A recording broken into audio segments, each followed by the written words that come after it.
سلام بنات، كيف دايرين؟ بخير؟ لاباس عليكم؟ نتمنىكم ان شاء الله كاملين تكونوا بخير وعلى خير. اليوم ان شاء الله جيت نشارك معكم واحد العصير اللي كيجي زوين بزاف وكيجي منعش.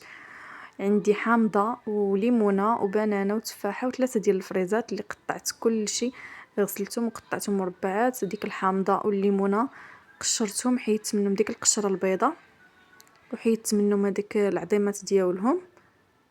غادي ناخذ واحد الخلاط الكهربائي اللي غادي نوضع فيه الفواكه ديالي،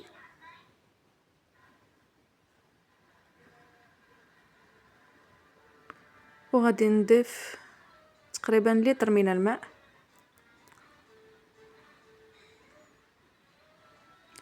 صافي، وغادي نزيد 2 معالق كبار ديال السكر سنيده. الحلاوه البنات كتبقى على حسب الذوق. وغادي نطحن العصير ديالي مزيان مزيان. وشوفوا لي العصير ديالنا كيفاش كيجي زوين بزاف وكيجي لذيذ. كنتمنىكم ان شاء الله تجربوه. ما تنسونيش من لي لايك ديالكم واللي كومونتير زوينه. بسلام عليكم.